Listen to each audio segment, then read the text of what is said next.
다시 이제 본문으로 돌아옵니다. 고린도서 5장 1절부터 봅니다. 바울이 소문을 들었어요. 소문을 들었습니다. 1절에 보니까 2절까지 봅니다. 너희 중에 심지어 음행이 있다함을 내가 들었다예요. 들었다. 근데 음행이 어떤 음행이냐? 그런 음행은 이방인 중에서도 없는 것이래요. 어떤 음행이냐? 이방인 중에서도 없는 음행을 하고 있다. 누가 그의 아버지의 아내를 취하였다. 이 아내가 아니고요, 여자입니다. 여자. 아내가 아니고 그냥 귀인에 이렇게 돼 있어요. 그러니까 아버지의 아내가 아니 아버지의 여자입니다. 그러니까 아버지의 여자니까 이 사람이 둘째 부인이었는지 첩이었는지 아니면 첫째 부인이었는지 알 수가 없어요. 그런데 만약에 아버지의 아내라고 이렇게 굳이 말을 한 것은 어머니는 아니라 그 말이에요. 아시겠죠? 어머니는 아니다 그 말. 아버지의 아내다 그 말. 아버지의 아내. 자기 어머니라고 그러겠죠. 근데 어머니가 아니란 거예요. 어머니의 아버지의 아내를 취했다. 아버지의 첩인지 둘째 부인인지 좌우지간 뭐 관계된 사람이라 그 말이에요. 근데 그 사람을 가지고 있다라는 말이 있다. 여기에 가지고 있다는 것은 현재형이기 때문에 계속 지금 그런 관계가 유지되고 있다라는 거예요. 그리하고도 2절 너희가 오히려 교만하여져서 어찌하여 이것을 통하니 애통하고 아프게 여기지 아니하고 그 일을 실행하고 있는 자를 아니 실행했던 자입니다. 과거 분사니까 실행했던 자를 너희 가운데서부터 쫓아내지 않고 있느냐? 여기서 원문은 드러내는 거, 들어가지고 빼버리는 거 이렇게 돼 있어요. 자, 원문을 제가 한번 읽어볼게요. 원문은 이렇게 돼 있습니다. 원문은 제가 헬라에서 직역한 겁니다. 주여. 아이고, 원문을 제가 다른 걸 가져왔네요. 여기를 봐야 되겠네요. 여기를 보겠습니다. 너희 안에 실제로 어떤 음행이 있다는 것이 들린다. 그리고 이러한 음행은 이방인들 안에서도 없는 것이라. 그러므로 누가 현재 아버지의 여인을 가지고 있다는 그것이다. 그러나 너희 자신들은 이미 교만하게 된 채 있다. 그러니까요, 이것이요, 우리 교회는 이 정도를 포용할 수 있는 넉넉한 자야 라고 포용하고 있다는 거예요. 지금 우리는 구원에 영향을 미치지 않기 때문에 이 정도는 포용할 수 있어 라고 지금 하고 있다는 그런 내용이에요. 교만하게 된 채 있다.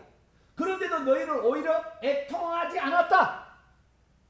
이러한 일을 실행했던 자가 너희 가운데서부터 들어서 그냥 이렇게 올려지도록 뽑아내버리도록 하기 위하여 이렇게 해야 되는데 하지 않고 있다 그 말이에요. 기억 나왔어요. 3절까지. 왜냐하면 나 자신이 실로 몸으로는 떠나 있지만 그런데 영으로는 곁에 있기 때문이다. 나는 곁에 있는 것처럼 이 같은 일을 완수했던 그와 같은 자를 나는 이미 심판을 해버렸다 라고 얘기를 하고 있습니다. 자, 그러면 3절 이야기는 좀 영적인 세계니까 좀 다른 얘기하고 1절 2절 먼저 봅니다. 여기서 지금 문제는 뭡니까? 문제는 뭐냐면은 어떤 교회의 성도 가운데에 그 아들이라는 사람이 있는데 이 아들이 분명히 이 교회 성도인 건 분명해요. 근데 그 아버지가 이 성도였는지는 확인 불가능. 그 다음에 아내가 아버지의 아내라는 사람이 아버지의 본분이었는지 본분은 틀림없이 아니었을 것 같아요. 왜냐하면 아버지의 여인이라고 했으니까. 그래서 첩인지 둘째 부인인지는 불가능, 확인 불가능. 그 다음에 아버지가 죽었는지 안 죽었는지도 확인 불가능해요. 중요한 것은 그 아들과 그 아버지의 아내가 음행이 지금도 계속 있는 것을 용납하고 있다는 사실입니다. 팩트는 이거예요. 다른 것은 몰라요. 어떤 정확히는 몰라요. 팩트는 뭐냐?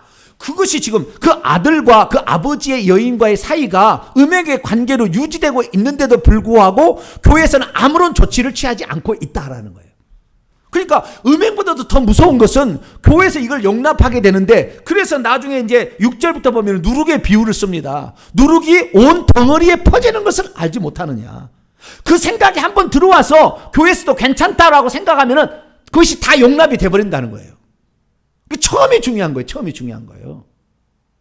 전 세계의 동성애가 이렇게 아무 문제 되지 않도록 이제는 전 세계를 지배할 누가 알았겠냐 그 말이에요. 우리나라가 이걸 허용해버리면요 우리가 끝나는 거예요. 끝나는 겁니다. 이 부패 성적 타락이 전 세계 어떤 나라에 못지않는 나라인데 이 나라의 타락은 엄청나게 가는 거예요.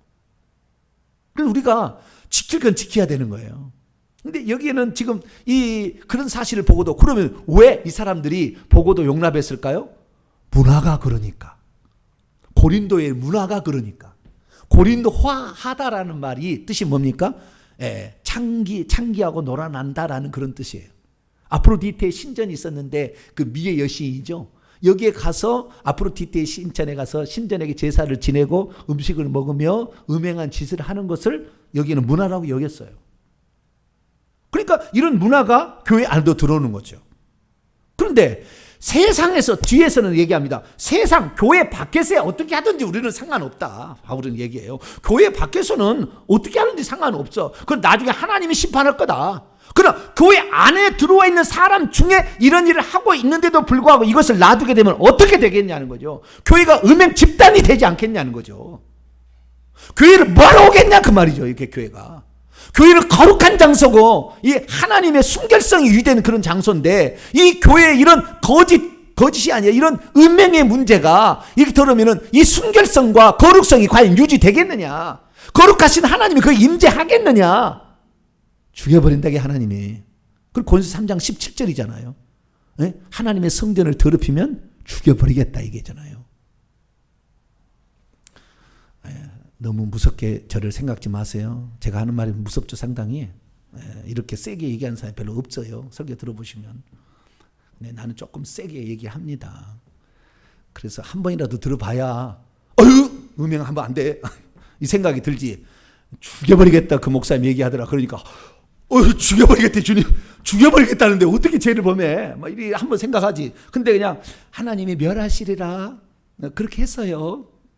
그러면 그럴 수도 있고 안 그럴 수도 있지 않을까? 이렇게 생각할 거 아니에요. 내가 죽여버리겠다 내가 얘기해야 큰일 났네. 큰일 났네. 이거 하면 안 되지. 뭐 이렇게 생각할 수 있잖아요. 아니, 저는 성경 없는 말을 하는 게 아니에요. 파멸시킨다는 말은 죽여버린다는 말이에요. 그 말이. 그 멸하시리라는 그 단어가 그런 거예요.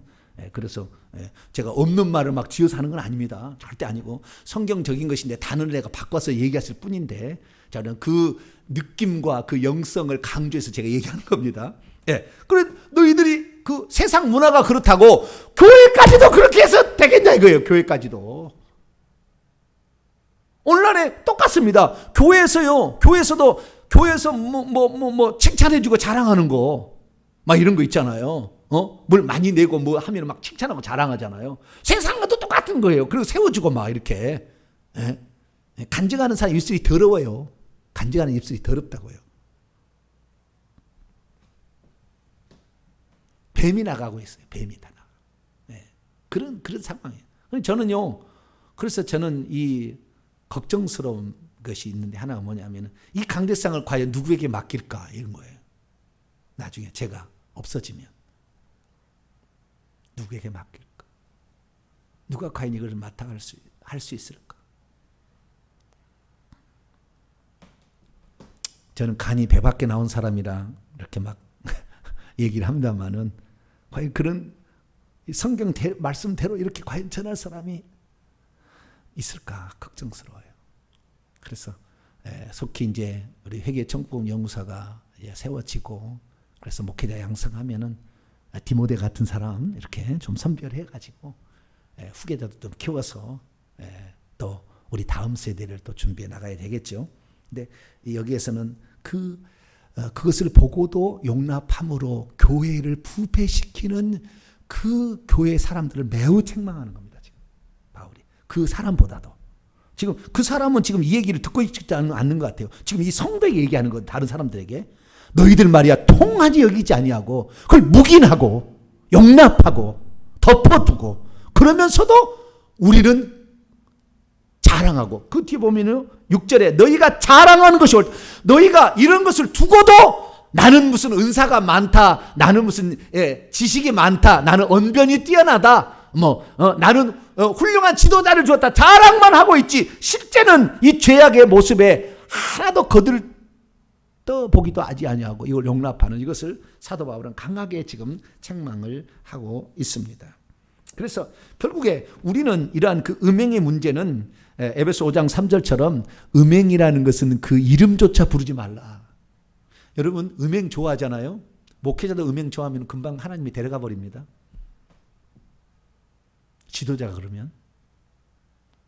음행 좋아하면은 그 음행은 죄는 심각하기 때문에 그래요. 나중에 이제 음행의 문제에 대해서 더 한번 나오거든요. 6장에 가면 이제 나오는데 그 하나만 하고 넘어가도록 하죠.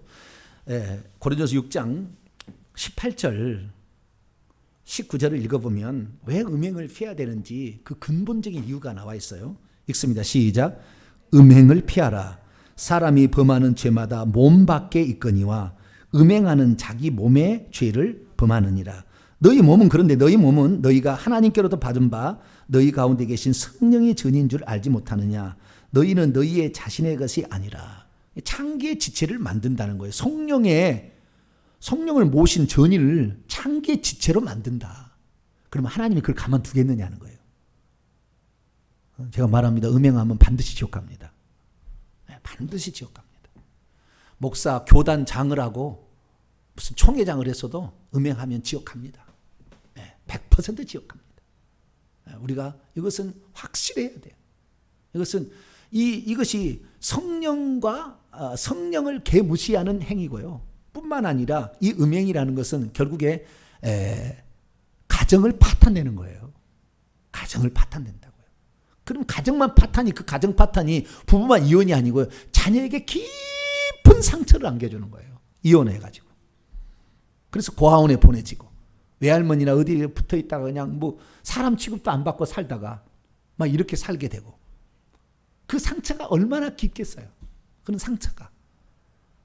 미국에서는 5번 결혼한 사람도 많다는데 그러면 자식이 성씨가 맨날 달라지잖아요. 생각 바꿔야 되잖아요. 얼마나 마음의 상처가 되겠어요.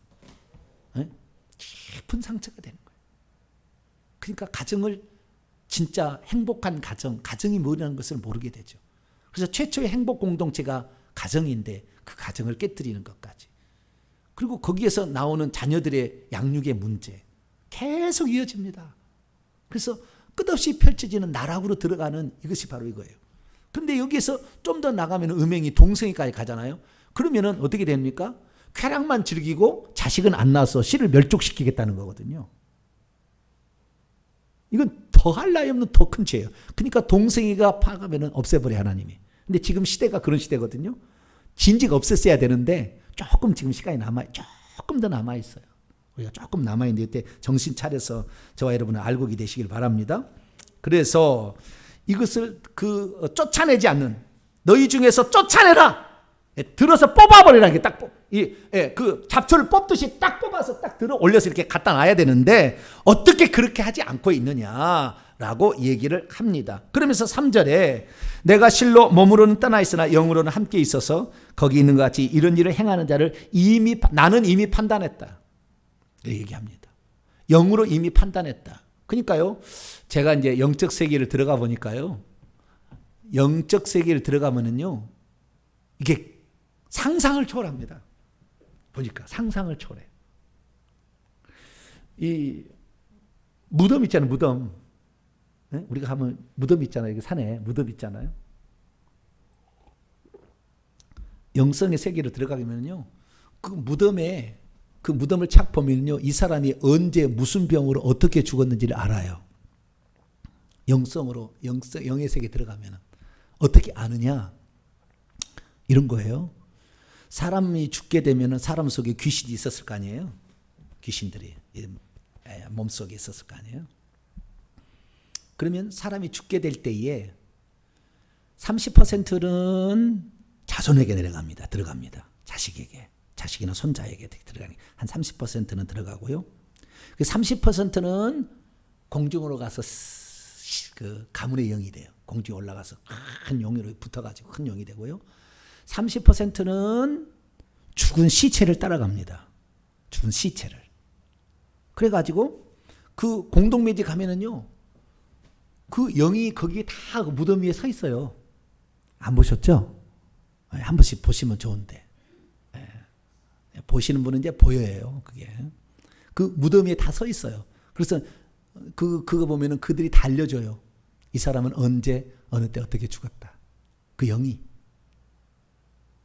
그러니까 공동묘지 애들 데려가면은요 쏙쏙 들어와요. 절대 이런 중환자실 있잖아요. 곧 목숨이 깔딱깔딱 하는데 이런데 애들 데려가면 안 돼요. 그때는 귀신이 엄청 많이 이제 나가야 되거든요. 어디로 갈까 하는데 그 들어왔으면 들어가는 거예요. 이게 장례식장에서 절한다든가 아니면 중환자실 목숨이 깐딱깐딱할 때 곧 그 장소에 애들 못 들어가게 하는 거예요. 그래서 옛날부터 초상집 애들 못 오게 하는 게 그런 거예요. 왜? 직접적인 타격을 받으니까 이렇게 하는 거예요. 그래서 이러한 귀신들의 이런 역사가 많은데요. 영의 세계는 무궁무진합니다. 내가 여기 있어도요, 그 사람이 무슨 일을 하고 있는지를 다 눈으로 봅니다. 영의 세계에 이제 더 들어가게 되면은. 그래서요, 이 사람이 어떻게 하고 있는지를 바울은 이미 다 본 거예요. 다 봤어요. 그래서 이놈한 거예요. 그렇게 더러운 짓을 하고 있는 것을 다 알고 사도 바울이 알고 있는 거예요. 영으로. 그래가지고 나는 이미 그를 어떻게 했다? 그래서 4절 5절 이렇게 얘기를 하고 있는 거예요. 이랬다 이렇게 했다. 자 4절 5절 읽습니다. 시작.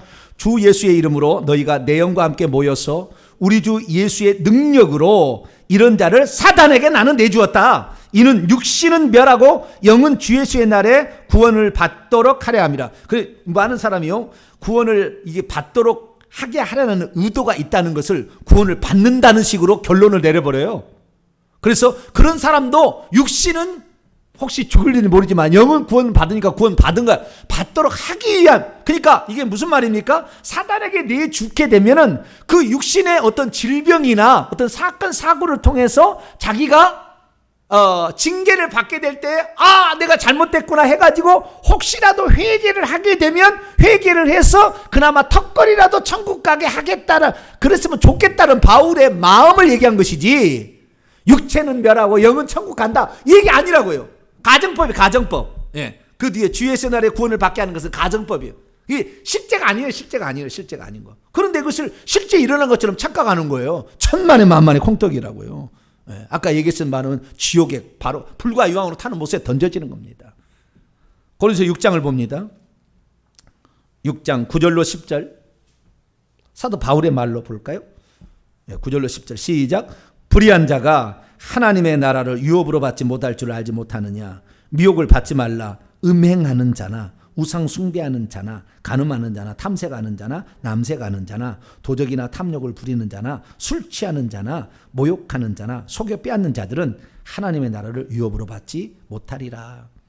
여기 보니까요 남색하는 자가 있잖아요. 이게 동성애예요. 동성애. 네. 하나님의 나라를 상속받지 못한다. 하나님의 나라를 다 상속받게 되는데 상속받지 못하는 자는 결국에 천국에 못 들어간다는 얘기예요. 이건 그래도 약하잖아요. 다시 고린도서 3장 16, 17절 3장 16, 17절 읽습니다. 시작. 너희는 하나님의 성전인 것과 하나님의 성령이 너희 안에 계시는 것을 알지 못하느냐. 누구든지 하나님의 성전을 더럽히면 하나님이 그 사람을 멸하시리라. 하나님의 성전은 거룩하니 너희도 거룩하리라. 너희를 파멸시켜버리겠다. 이겨버리겠다. 이렇게 얘기하고 있어요. 하나님의 성전을 더럽히면. 그런데 그래서 음행을 피하라. 몸 안에 하나님의 성전을 모신 공간을, 집을 더럽힌다는 거예요. 더럽힌다는. 교회에 있어서 가장 심각한 도덕적인 타락은 성적인 문란함입니다. 이건 철저히 지켜져야 되는 거예요. 철저히 지켜져야 되는 거예요. 그래서 하나님이 가만두지 않는다는 거예요. 그래서 사도 바울은 이런 자를 사단에게 내준다 이 말은 뭡니까? 징계를 받아가지고 하나님 살려주세요. 그냥 착착착착 살려주세요. 해가지고 결국에 간신히 회개를 해서라도 천국 갔으면 좋겠다는 사도 바울의 바람인 것이지 가정법인 것이지 이것이 실제 그렇다는 건 아니라는 거 우리는 그것을 압니다. 주 예수의 이름으로 주 예수의 능력으로 이건 교회가 공적으로 이렇게 할 수 있는 거예요. 그래서 주 예수의 이름으로 그것은 확실히 이렇게 처리를 하라는 거예요. 그래서 이 처리를 마지막에 이제 결론적으로 5장 마지막 절 봅시다. 어떻게 처리를 하라고 했느냐? 13절 읽습니다. 시작. 밖에 있는 사람들은 하나님이 심판하시겠지만 이 악한 사람은 너희 중에서 내어 쫓아라. 들어 올렸어. 예, 들어 올려가지고 예, 여기는 마지막은 내 쫓으라는데 앞에는 들어 올려놓고 폭 집어가지고 떼 보내라고 하는데 내 쫓아라는 거죠. 내 쫓아라는 거죠. 이것을 출교라고 합니다. 그래서 교회에서 행하는 그 징계 조치가 있습니다. 옛날에는 우리 초창기에 우리 교회가 미국에서 선교사들이 또 호주나 이런 데 왔을 때 실행될 때 뭐냐면은 그때요 수찬정지라는 게 있었어요. 뭐라고요? 수찬정지. 성찬식에 못 참여하는 겁니다. 수찬정지. 수찬정지 전에는 장로님이 그랬다 그러면은요 기도를 안 시킵니다. 기도를 안 시켜요. 매주마다 기도 돌아가잖아요. 장로님들 때. 기도 금지. 나중에는 예배 금지. 성찬식 금지. 뭐 이런 것으로 들어가게 되는데 제일 마지막에 뭐냐면은 출교예요. 출교. 교회에서 호적에서 파버리는 거죠. 교회에서 등록 원부에서 빼버리는 겁니다. 못 들어오게 하는 거죠. 이게 출교 조치예요. 이게 마지막인데 음행하는 자는 약한 조치가 아니라고요. 그냥 교회에서 직분 안 세운다 이 정도가 아니고 교회에서 성찬식 참여 금지 이 정도가 아니라 이거예요. 심각하다는 거예요.